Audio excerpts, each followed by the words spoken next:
Assalamualaikum warahmatullahi wabarakatuh. Ya, teman-teman sekalian, jadi kali ini aku mau berbagi sama teman-teman sekalian gimana cara melakukan uji validitas menggunakan SPSS. Nah, di sini kita menggunakan metode product moment dan kita akan melakukan uji validitas menggunakan 50 responden. Nah, untuk interpretasinya adalah dikatakan valid ketika R hitungnya lebih dari R tabel. R hitungnya itu apa? R hitungnya adalah skor atau hasil analisis menggunakan SPSS, sedangkan untuk R tabelnya ini adalah ketentuan berdasarkan skor teori. Nah, di sini teorinya menyampaikan bahwa pada 50 responden, maka untuk R tabelnya itu adalah berjumlah 0,279 pada taraf signifikan 5%. Nah, jadi apabila teman-teman menggunakan responden misalkan berjumlah 21, maka untuk R tabelnya adalah berjumlah 0,433 ya. Nah, sekali lagi karena kita melakukan uji validitas pada 50 responden, maka untuk skor dari R tabelnya adalah berjumlah 0,279. Selanjutnya, kita masuk ke Excel dan di sini kita sudah ada data variabel pengetahuan. Ya, di sini sudah ada 50 responden dan sebelum kita masuk ke SPSS, kita harus merubah terlebih dahulu ya pilihan jawaban dari tiap responden. Kita ubah menggunakan angka, di mana benar adalah 1 dan salah itu adalah 0 ya. Kita ubah dengan cara kita blok semuanya ya. Kita blok, kemudian kita tekan Ctrl F. Kemudian pada bagian find word kita tulis kata benar, kemudian replace dengan kata 1. Kemudian klik replace all.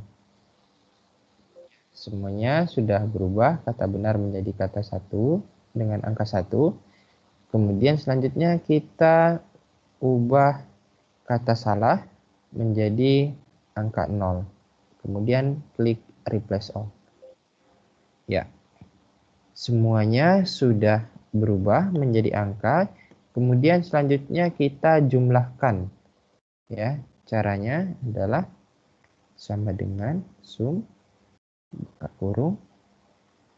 Ya, kita blok pertanyaan 1 sampai pertanyaan ke-8, klik enter. Kemudian kita klik 2 kali.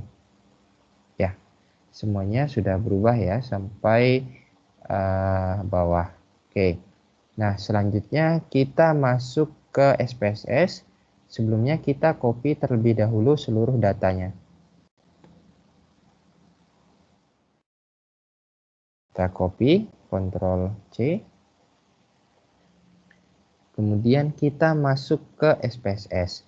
Nah, di sini untuk SPSS kita masuk ke bagian data view. Kemudian langsung kita pastekan. Ctrl V.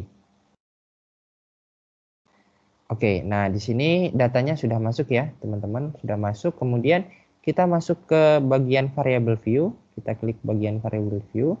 Nah, kemudian kita ubah namanya sesuai dengan tadi ya, yaitu pertanyaan pertama, pertanyaan kedua, pertanyaan ketiga, keempat, sampai seterusnya.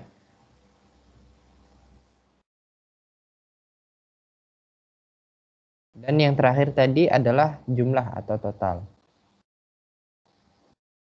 Oke. Nah, kemudian selanjutnya adalah kita lakukan uji validasi. Langsung klik analyze. Kemudian pilih correlate.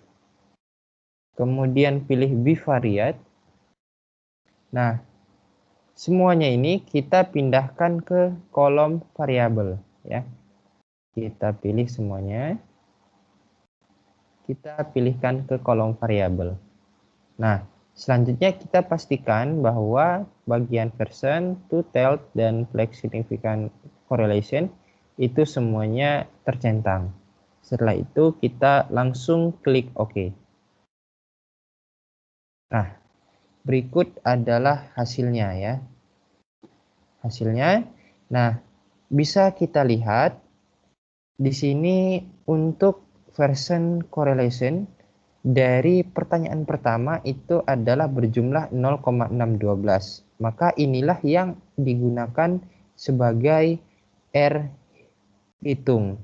Nah, kalau kita perhatikan kembali tadi untuk interpretasinya adalah valid apabila R hitung lebih dari R tabel. Nah, untuk R tabelnya tadi adalah berjumlah 0,279 dan di sini untuk R hitung pertanyaan pertama itu adalah 0,612. Nah, artinya pertanyaan pertama ini kita katakan valid ya. Karena sekali lagi R hitungnya ini melebihi R tabel tadi yaitu 0,279. Pertanyaan kedua sama, di sini melebihi R tabel. Kemudian pertanyaan ketiga, pertanyaan keempat, dan semuanya lebih dari 0,279 yang artinya semua pertanyaan valid. Sehingga untuk ke-8 pertanyaan ini bisa kita gunakan sebagai pertanyaan dalam kuesioner karena ini sudah valid ya. Mungkin itu untuk uji validitas. Terima kasih.